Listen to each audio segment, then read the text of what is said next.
ಮಳೆ ಬಂದಾಗ deep fry ತಿನ್ನೋ ಬದಲು ಈ ಥರ ಚಿಕನ್ ಡ್ರೈ ಮಾಡಬೇಕು ಅಂದರೆ ಈ ರೆಸಿಪಿನ ಟ್ರೈ ಮಾಡಿ. ಇದಂತೂ ತುಂಬ ಟೇಸ್ಟಿಯಾಗಿರುತ್ತೆ.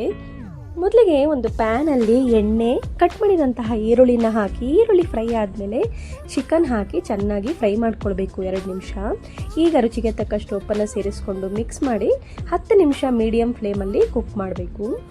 ನಂತರ ಶುಂಠಿ ಬೆಳ್ಳುಳ್ಳಿ ಪೇಸ್ಟ್, ಹಸಿಮೆಣಸಿನ್ಕಾಯಿ ಪೇಸ್ಟ್, ಕರಿಬೇವಿನ ಹಾಕಿ ಹಸಿ ವಾಸನೆ ಹೋಗೋವರೆಗೂ 2 ರಿಂದ 3 ನಿಮಿಷ ಚೆನ್ನಾಗಿ ಫ್ರೈ ಮಾಡಿಕೊಂಡು, ಈಗ ಇದಕ್ಕೆ ಅರಿಶಿಣದ ಪುಡಿ, ಜೀರಿಗೆ ಪುಡಿ, ಅಚ್ಚಕಾರದ ಪುಡಿ, ಧನಿಯಾ ಪುಡಿ, ಗರಂ ಮಸಾಲ ಹಾಕಿ ಚೆನ್ನಾಗಿ ಫ್ರೈ ಮಾಡ್ಕೊಳ್ಬೇಕು.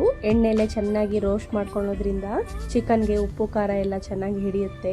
ಈಗ ಇದಕ್ಕೆ ನಿಮ್ಗೆ ಎಷ್ಟು ಬೇಕೋ ಅಷ್ಟು ನೀರು ಹಾಕ್ಕೊಳ್ಬೇಕು. ನಾವು ಡ್ರೈ ಮಾಡ್ಕೊಳ್ಳೋದ್ರಿಂದ ಸ್ವಲ್ಪ ಕಡಿಮೆ ನೀರಲ್ಲೇ ಇದನ್ನ ಮಾಡಿಕೊಂಡ್ರೆ ಡ್ರೈ ಆಗಿ ಚೆನ್ನಾಗಿರುತ್ತೆ. ಈಗ ಇದನ್ನ ಚೆನ್ನಾಗಿ ಕುಕ್ ಮಾಡಿಕೊಂಡು ಕೊನೆಯದಾಗಿ ಕಸೂರಿ ಮೇಥಿ, ನಿಂಬೆಹಣ್ಣು ಹಾಕಿದ್ರೆ ಇದು ರೆಡಿ ಆಗುತ್ತೆ.